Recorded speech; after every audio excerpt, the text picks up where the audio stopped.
guys, Ms. Vasquez here, and I wanted for your first lesson on Edpuzzle for it to be something really simple. So today we're just going to kind of discuss a strategy that you can use throughout the year in order to check your work. Your I can statement for today is I can use estimation to check if my answer is reasonable.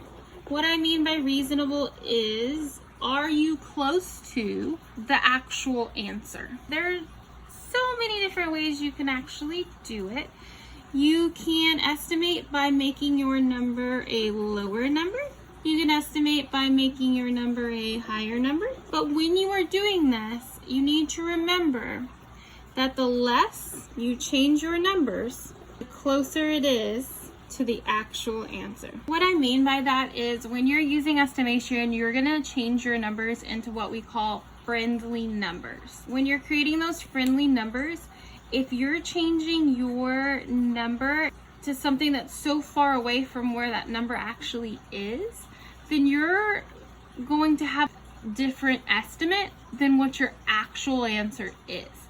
The less you change your number, the closer you're going to be to the actual correct answer. But once again, estimation is not going to give you that exact answer. It's just going to give you whether or not you're in the right ballpark. So Miss Harbor went to the store and spent $4.73 on candy and $17.42 on fingernail polish. How much did Miss Harbor spend at the store?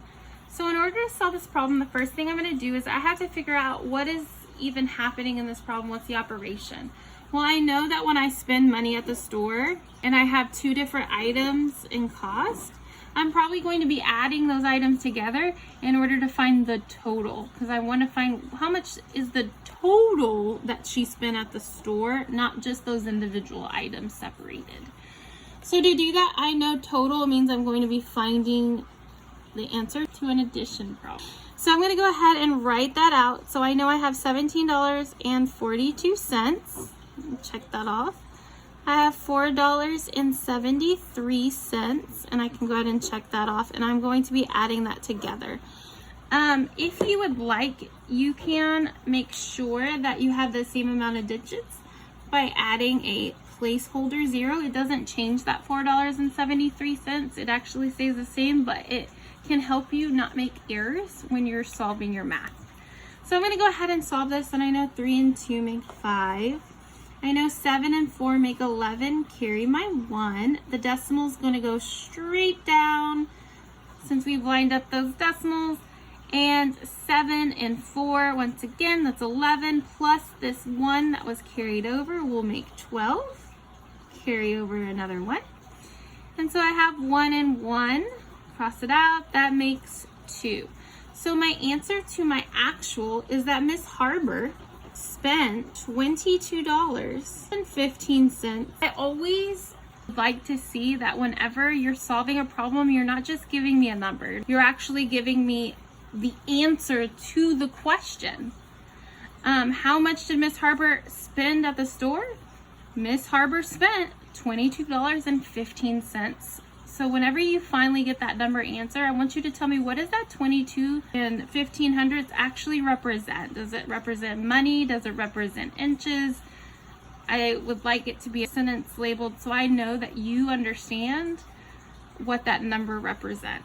So now let's get into our actual estimation work. So if I wanted to estimate, I didn't want to do all that work again, the carrying over and all that. I'm going to make these numbers friendly. In order to make these numbers friendly, I'm going to ask, what can I do to $17.42 that makes it easier to deal with? I can go higher, I can go lower in estimating it, but remember, I don't want to change it too much, because the more I change it, the less accurate my estimation's actually going to be. Well, I look at this and I'm like, you know what? Why don't I just get rid of the cents? 42 cents isn't that much money. So I'm just going to say that I have $17 as my estimated amount. And then I see $4.73 and I'm like, you know what? $4.73 is pretty close to $5. So I've turned $17.42 plus $4.73 into 17 plus 5. This is a really good way to quickly do your math, because 17 plus 5 is a lot easier to solve than what the actual problem is asking you to solve. So when I solve this problem, I get 5 and 7, which is 12. Carry the 1. 1 plus 1 is 2, so I get 22. So I know that my actual answer is about, and that's what the squiggly lines mean, $22. So now I just need to compare it. I need to see, is that close to my actual answer? Well, you know what? It is. It is very close to my actual answer. So I can say, you know what? My answer is reasonable.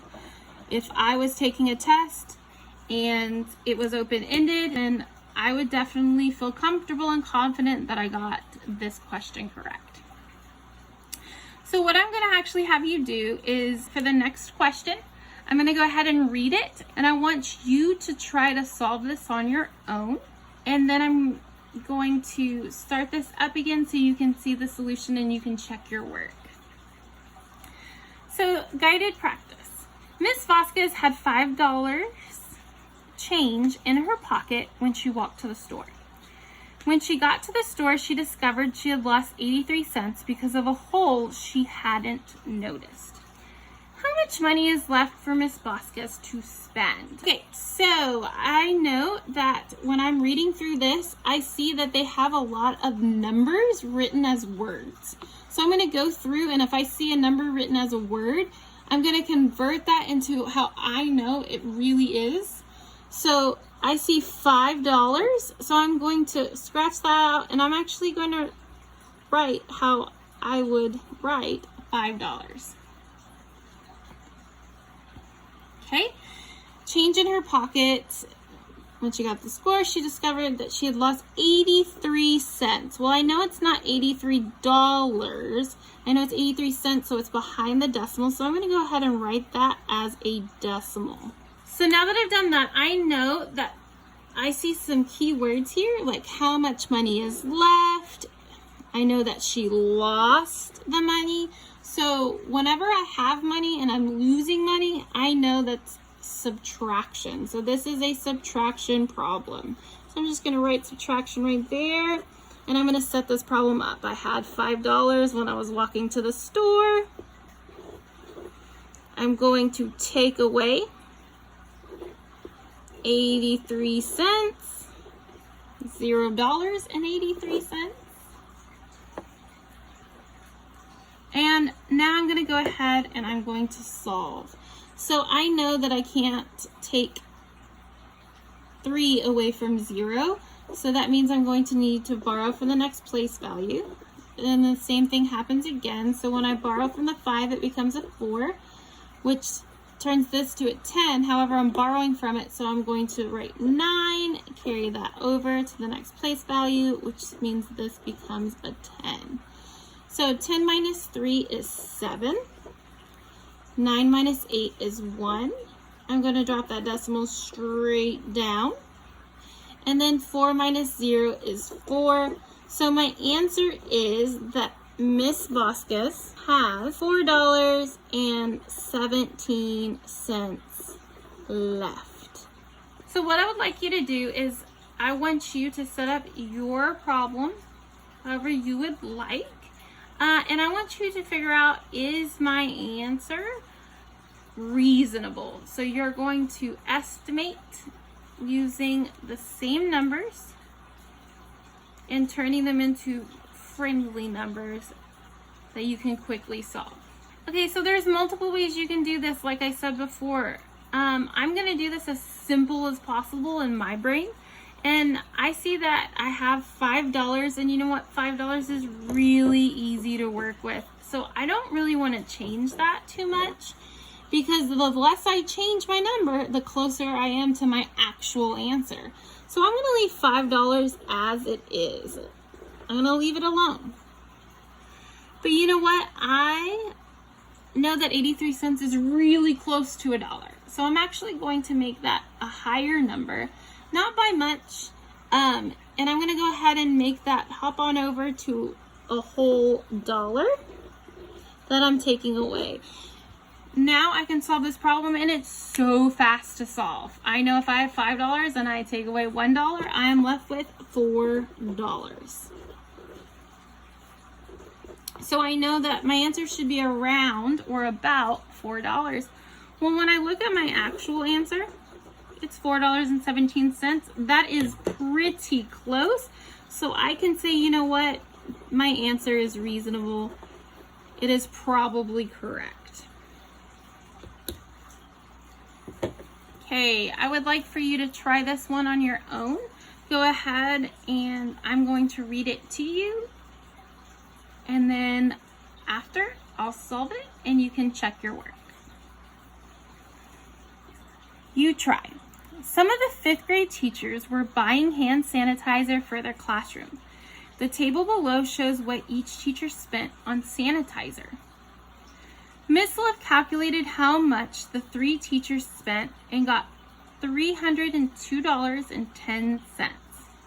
Is her answer reasonable? Go ahead, figure out, is that answer reasonable? Now, I want to point out before I let you do that, you don't actually have to solve for the actual. You are just doing that second piece. So before you actually had to solve for an answer and then decide whether that answer was reasonable. In this case, Miss Love already did her work. She solved and she has an answer. All you have to do is ask yourself, is her answer reasonable by estimating? Go ahead and do that, and then we'll come back together. Okay, so I want to estimate and see whether or not Miss Love's answer is reasonable. So in order to do that, I'm going to be looking at these numbers, and I'm trying to find how much they all spent together. So once again, kind of like before, I'm going to be using addition. This is an addition problem. Well, I know that 92 is really close to 90, so I'm going to change that to a whole number that's easier to work with. So 92 is really close to 90. And you know what? 74 is really close. $74.30 is really close to $74 flat. So I'm getting rid of the change, and I'm also simplifying those numbers. Okay, and you know what? I know $185.69, that's really close to either 185 or maybe even 186. It's really your choice. You don't have to do it the same way. But in this case, I'm gonna go ahead and I'm gonna bump that up and say it's 186. So now that I've done that, I know that this is an addition problem, so I'm going to be adding these numbers together. If you're in my math class, I'm telling you right now, I do not like, it's Miss Vasquez's pet peeve, for people to try and add all these numbers together at once. That's crazy. That's how errors are made. I know it takes a little bit more time, but that time is worth it because you have more accuracy. So what I'm going to do is I'm only going to add 2 numbers at one time.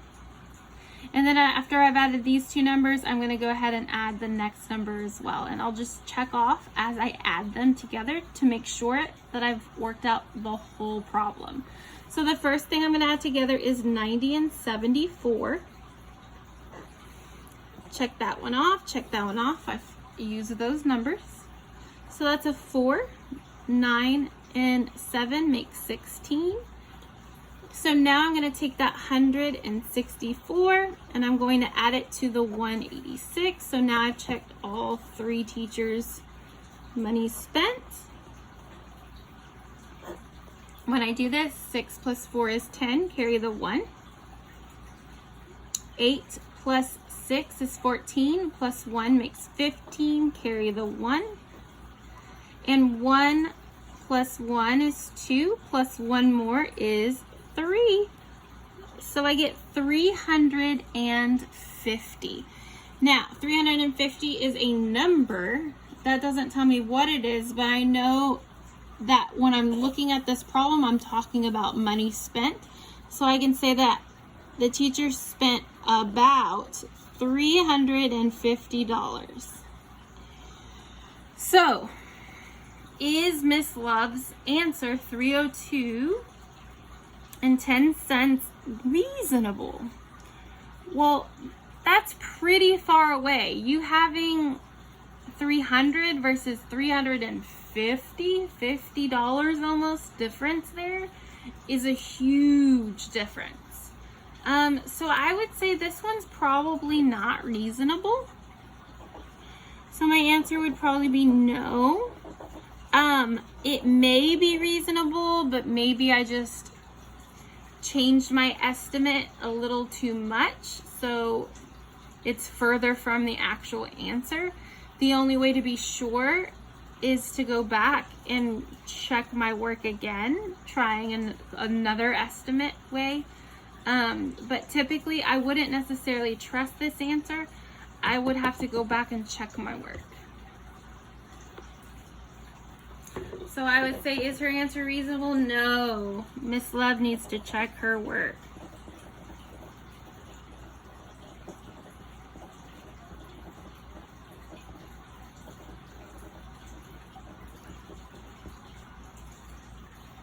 So now let's see about Miss Hayworth. So we already did the work here. So it says Miss Hayworth thought that they spent $352.10. Is her answer reasonable? Well, we got 350. She got 352. $2.10 difference is very reasonable compared to $50 almost. So I would say yes. Miss Hayworth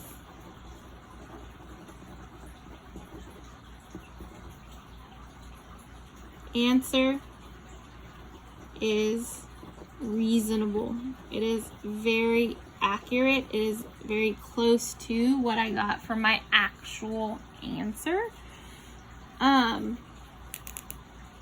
when I estimated, or in this case Miss Hayworth got when she solved her problem. So I hope that was pretty clear. Just know we're going to continue to practice this estimation. You're going to see several problems over the next week in order to practice estimation and use it as a strategy as we move forward this year.